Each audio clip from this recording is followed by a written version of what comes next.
You're with Julian and Brando and a review of the latest Marvel film, When Will It Stop? Please make it stop at some point. Comic book and superhero and franchise movies cannot dominate the landscape for the rest of time. Everyone's got to admit that since Endgame, that the quality of the Marvel side of the equation has really gone downhill. This time around, they've done what they did with Thor 3, which was introduce a director that would reshape and bring a new language. And Thor 3 was awesome. Ragnarok was fantastic. And a blast of fresh air, totally valid new direction and style and tone, and really worked. So they've brought in Sam Raimi. Traumatic director for me because I saw The Evil Dead when it came out when I was very young. He does a lot of black comedy, but there was something really unsettling about that film, and he did a few films with that. I think 3 in the end, Evil Dead films. And up and down since then, The Quick and the Dead, I think an underappreciated Western, but not particularly great. The Gift as well, horror, I think, if I remember. But perhaps his second coming was, I think, pre-Marvel. There were 2 main film trilogies that set the tone for, these very high quality mega budget superhero films that were very successful. And one was the Christopher Nolan Batman trilogy, and one was the Spider-Man trilogy, although the third one everyone ignores. But the first 2 were brilliant, and I hate Spider-Man. So Sam Raimi was arguably the alpha. He was the first off the block with these very, very good, critically acclaimed, very expensive superhero movies, which sort of got the whole ball game rolling. So bringing him in was heralded as some, he's going to take something dangerous and make this into some macabre black comedy horror. The other thing is, this stars Elizabeth Olsen as the Scarlet Witch and Benedict Cumberbatch as Doctor Strange. Unusually in the Marvel Universe, these are awards-winning actors outside or awards-nominated. Benedict Cumberbatch just was nominated for Best Actor for the incredibly overrated Power of the Dog. These are awards-worthy actors outside of the Marvel Universe, which isn't common. But the other thing is that once Marvel got the Avengers together and everyone was, Robert Downey Jr., Chris Hemsworth, Chris Evans and Scarlett Johansson, everyone was brilliant. Everyone was so good. And I've gone on at length about this, the Star Wars versus the Phantom Menace effect, where how good and charismatic the cast is makes you want to spend time in the universe of those films.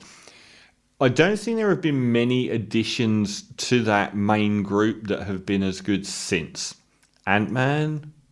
Not even Black Panther, really. But the 2 MVPs would be Elizabeth Olsen, who was a brilliant indie actor before she got involved with Marvel, was one of them. And Benedict Cumberbatch, again, he could hold his own as far as charisma goes against that main group of Avengers. Those are the biggest 2 for me. So they're in the same film. And Cumberbatch also was in the recent Spider-Man film, which was very overrated. So he's like the MVP of the newbies, and maybe Elizabeth Olsen with her WandaVision series, which was very successful and highly acclaimed. They're the 2 top newbies that can stand their own. This time around, we get Doctor Strange. It's everything. Now you've got to work out where in between what film and what TV series it happens. So this is after WandaVision, the TV series, which gives the Elizabeth Olsen character is so grieved by what happens in the Avengers. It's so convoluted.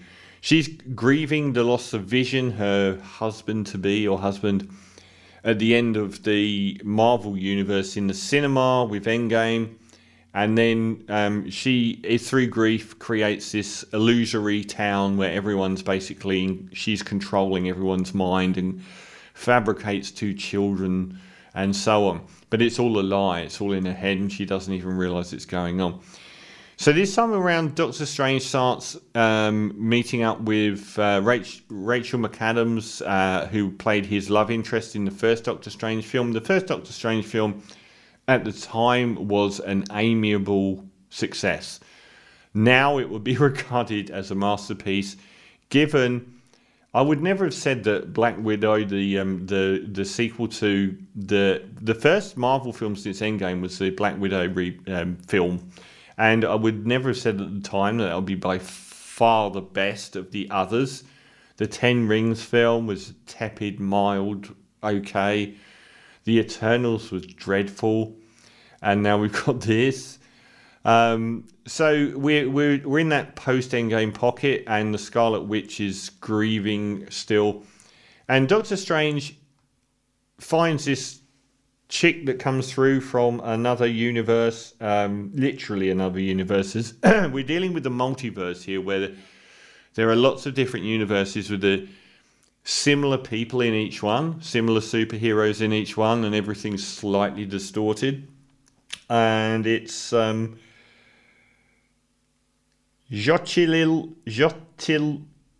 Gomez, if I've said that wrong, I definitely have, plays a 20-something chick that can travel through the multiverse. So she's able to actually traverse from one multiverse to another, and they send monsters out to get her. And you find out pretty quickly, and it's been all over the internet, and I'm weeks late reviewing it, that it is actually the Scarlet Witch that is the monster that's sending all the other monsters to try and get her.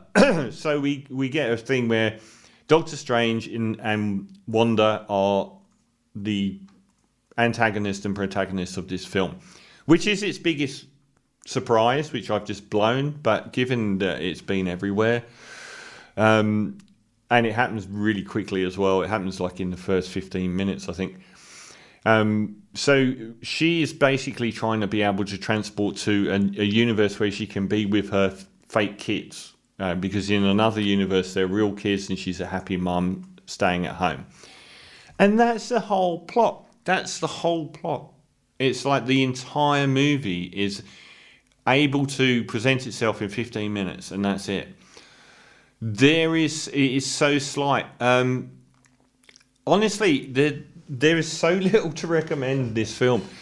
If it was a standalone movie, and it couldn't be because it was so it relies so much on you knowing the lore of the Marvel universe to understand what's going on, to a ridiculous extent. But if it didn't, I would have probably given it a better review as being an amiable, summer blockbustery sci-fi superhero film. But it's not. It's so in this tread pattern of being beholden to what has happened in the past in various other Marvel projects and leading on to future Marvel product, that it becomes this unbearably cynical exercise.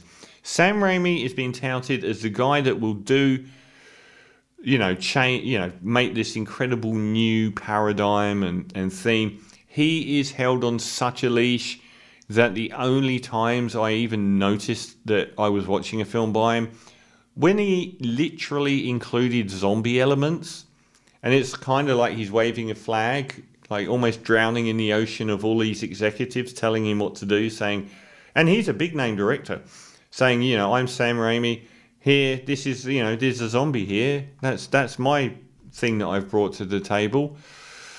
There's so little of interest. I thought the first Doctor Strange film was more multiverse of madness than this one, by a long way. It's actually really ordinary and doesn't make much use of this apparent multiverse that's going on. The multiverse is something that Hollywood writers have probably wet their pants over, because it gives them the opportunity to bring back any character they've killed off. Any character. We get Patrick Stewart as, Dr. X from the X-Men world. So that's why everyone went mental over that last Spider-Man film, because they brought back Tobey Maguire, Andrew Garfield, they brought back Willem Dafoe, And that's what the multiverse gives them the opportunity to do, is pack these films with people from other films, and then the fanboys go online and say it's a brilliant film. It's not. Visually, the CGI is over the top. There's very little use of the multiverse. There was one multiverse universe where everything had gone wrong that looked like it could have been really interesting to have spent time in. But you spend 5 minutes in these places and there isn't really any need for it to happen. And that central premise of the Scarlet Witch chasing the person that can travel between the universes is a really tepid thing to hang this film on. It is unbelievably pointless. There is no reason for it to exist except to lead on to a new cog in the Marvel Universe. It was a real letdown. Like I said, if it wasn't part of that Marvel Universe, maybe I would have given it a better review, but it is, and it just feels like cynicism overload. Benedict Cumberbatch, I thought was really strong as Doctor Strange in the first film. I thought he was really good in the subsequent use in the Avengers movies. I didn't like the use of him in the Spider-Man film because it felt like they just watered him down. He's one of the few that can go toe-to-toe with Robert Downey Jr. in those films. He's perfectly fine here, but really quite flat. And the film as a whole is quite slight. So it didn't do it for me visually that much. This Multiverse of Madness, I thought the first Doctor Strange film got really trippy and out there and incredible visuals. Never felt that here. Not really. Odd moments. And the Gomez, as the person that's being chased, I found really flat as well. Saving grace of this film nearly is Elizabeth Olsen. She is magnificent. She is quite close to the Cate Blanchett character in Thor 3.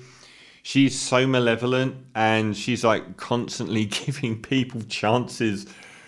I've asked you not to do this because I am really, really powerful and I am going to kill you.